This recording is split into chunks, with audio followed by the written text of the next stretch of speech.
Dans un monde où l'argent semble dicter nos choix, il est plus important que jamais d'apprendre à en faire un allié. Pourtant, malgré toutes les ressources disponibles, beaucoup de personnes continuent à commettre des erreurs qui les mènent lentement, ou parfois très rapidement, vers la pauvreté. Le pire, c'est que ces erreurs ne tombent pas du ciel, elles s'enchaînent comme une réaction en chaîne. Bienvenue sur ma chaîne Shelba Mindset. Ici, nous explorons des sujets comme l'immobilier, le développement personnel et l'investissement. Si ces thèmes t'intéressent, abonne-toi pour ne rien manquer de mes prochaines publications. Mais aujourd'hui, nous analysons 6 habitudes financières qui gardent de millions de personnes pauvres. Et surtout, nous présenterons comment les éviter intelligemment. Tout commence souvent par une erreur simple, mais lourde de conséquences.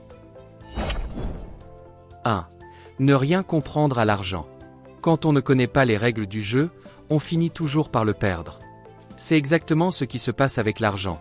Beaucoup de gens traversent leur vie sans jamais apprendre à le gérer, à l'investir, ou simplement à le respecter.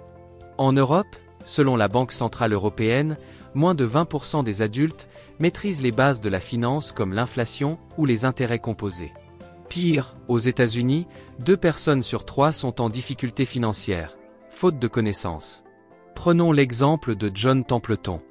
Il est né dans une famille modeste, mais grâce à son apprentissage de l'investissement et de la discipline financière, il a transformé $10 000 en un empire financier. Pas de magie. Juste de l'éducation. C'est là qu'intervient notre première leçon. Commence par apprendre. Écoute des podcasts, lis des livres, suis des créateurs de contenu éducatif. Ta richesse commence dans ta tête. Et quand on ne comprend pas bien l'argent, on passe souvent à l'étape suivante sans même s'en rendre compte. 2. Vis au-dessus de tes moyens. C'est un piège très courant, surtout chez les jeunes adultes. On commence à gagner un peu d'argent, alors on veut vite en profiter. Resto, sorties, gadgets, voyages. Sauf que l'on dépense parfois plus que ce qu'on gagne. On utilise la carte de crédit, on paie en plusieurs versements, on fait semblant d'avoir un train de vie qu'on ne peut pas encore assumer. Au Canada, la dette moyenne par ménage dépasse $73 000. En France, une grande partie du budget est consacrée aux loisirs, même si cela réduit fortement la capacité d'épargne. Regarde Nicolas Cage. Il a gagné plus de $150 millions dans sa carrière d'acteur. Mais avec ses dépenses excessives, château, île privée, voitures de luxe, il a fini par devoir des millions au fisc et vendre presque tous ses biens. C'est ici que tu dois te souvenir de cette vérité fondamentale. Peu importe combien tu gagnes, ce qui compte, c'est combien tu gardes. Apprends à vivre en dessous de tes moyens et épargne systématiquement. Et quand on dépense plus qu'on ne gagne, on commence à chercher des échappatoires, souvent dans des comportements destructeurs. 3. Se laisser piéger par les addictions. Quand on perd le contrôle de ses finances, il est tentant de chercher des compensations. Alcool, drogue, jeux d'argent, shopping compulsif. Ces comportements peuvent sembler anodins au début, mais ils ruinent lentement la stabilité financière et personnelle. Au Canada, un joueur pathologique perd en moyenne $20 000 par an.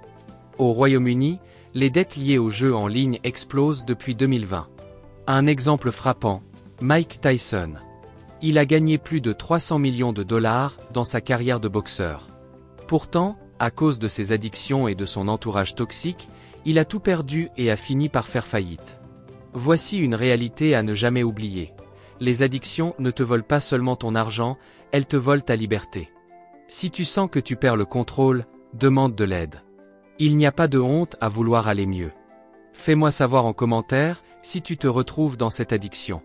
Abonne-toi pour ne pas rater la prochaine discussion. Et quand on a perdu de l'argent dans ce genre de piège, on essaie parfois de compenser, en faisant encore pire. 4. Dépenser dans des choses qui perdent de la valeur, les passifs. Beaucoup de gens pensent que montrer qu'on a de l'argent, c'est être riche. Alors ils achètent des voitures de luxe, des vêtements de marque, des montres hors de prix. Mais ce sont des passifs. Des choses qui coûtent cher et perdent de la valeur avec le temps. Une voiture neuve perd 20% de sa valeur dès la première année. Un téléphone haut de gamme perd 40% de sa valeur en un an. L'exemple de 50 Cent est révélateur. Malgré sa fortune, il a tout gaspillé dans des achats inutiles. Bijoux, maisons, fêtes, et a fini par devoir vendre ses biens à perte. C'est ici que le bon sens entre en jeu. Concentre-toi sur l'achat d'actifs, des choses qui génèrent des revenus, comme l'immobilier, la bourse ou la création de business. Ne travaille pas pour ton argent, fais en sorte que ton argent travaille pour toi. Et enfin, il y a un facteur souvent invisible, mais qui influence tout, l'entourage. 5. S'entourer des mauvaises personnes. Tu peux avoir les meilleures intentions du monde, mais si tu passes ton temps avec des gens qui dépensent sans réfléchir, qui méprisent l'épargne, ou qui fuient les responsabilités, tu risques de faire pareil.